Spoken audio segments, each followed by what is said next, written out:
right, what's going on, you guys? Nick here with Nick Strength and Power. I've got a couple of interesting stories for you guys today. The first story that I've got for you guys today, an 8 weeks out physique update of Brandon Curry, courtesy of his coach, Abdullah.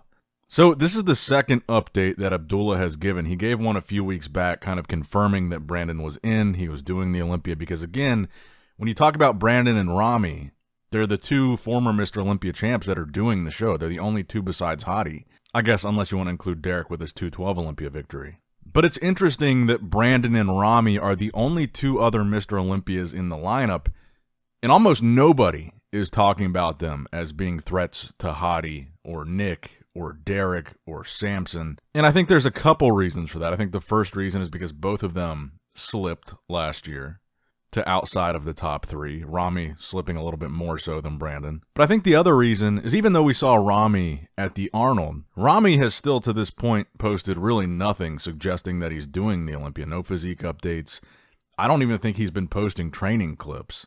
Now, Brandon has posted a couple pictures here and there training, and we've had the updates from Abdullah, which Brandon did repost, which would suggest that Brandon is doing the Olympia. So I guess the question becomes, are we disrespecting Brandon and Rami by not considering them in the conversation for the title? They are the only other two guys that have won that title before in the lineup. And if we're being fair, Brandon wasn't too far outside of the conversation last year. He was still fourth, which put him right outside of that top three. So he could still realistically creep back in there. It's not out of the question. But for some reason, his name has just kind of fallen to the wayside when it comes to this top three conversation. Everybody's super stoked on Samson and Nick and Derek and Hadi. And honestly, as much as I like Brandon's physique, I do think he's going to have a hard time, specifically with Nick, specifically with Derek, specifically with Hadi. Even though Hadi is the only one of these guys that Brandon beat when he won his Olympia in 2019. It's worth pointing out that Nick wasn't there in 2019. Samson wasn't there in 2019. Andrew Jacked wasn't there in 2019. Derek wasn't there. The year that Brandon won the Olympia, it was a totally different group of guys. When Brandon won, Bonac was second, and Hadi was third, Dexter fourth, Rolly fifth, Steve Kuklo in sixth, and Cedric McMillan in seventh. A totally different first call out, a totally different group of guys. I mean, even if you look at that entire top 10, in eighth you had Lucas Osladil, in ninth, Akeem Williams, in 10th, Patrick Moore. So of the top 10, when Brandon won, only Brandon and Hadi will still be there this year. The other 8 from the top 10 are not qualified or just not competing in this year's Olympia.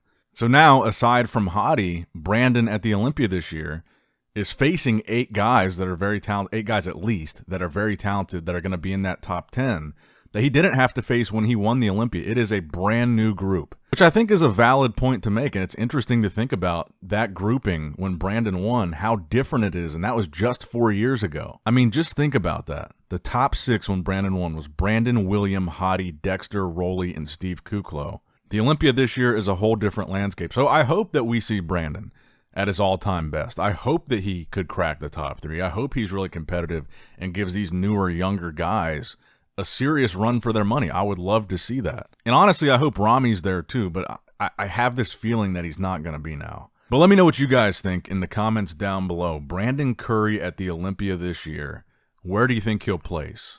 Does he have a chance at being back in the top 3? Does he have a chance at reclaiming the title? Let me know down below.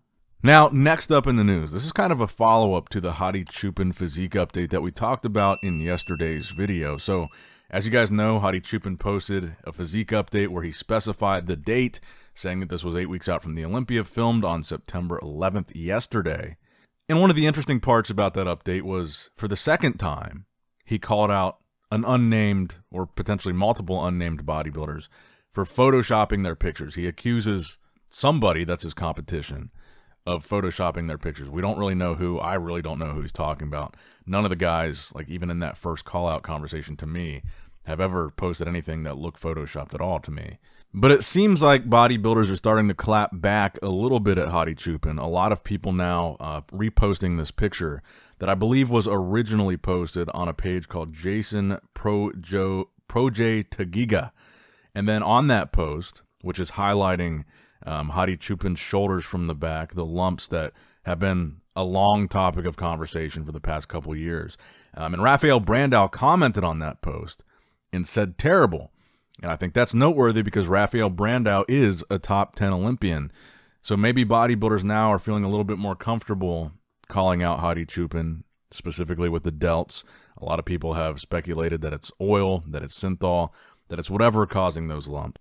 And by the way, I'm not implying that I think Rafael was who Hadi was targeting. I don't think Rafael has photoshopped anything. But I'm saying maybe the tone now with some of the other bodybuilders, with Hadi calling these Photoshop accusations, maybe they're feeling a little bit more comfortable clapping back at him. And even Hadi's former manager, Parsifar Mahdi, posted a similar post highlighting the shoulders of Hadi Choopan, but also circling the delts, the lats, the lower lats, which honestly I think you should take with a grain of salt because Hadi and Parsifar did have a falling out, so I'm sure there wasn't the best intention behind this post. But the fact that it was his former manager and business associate, you know, calling him out in these areas, maybe he knows something that we don't.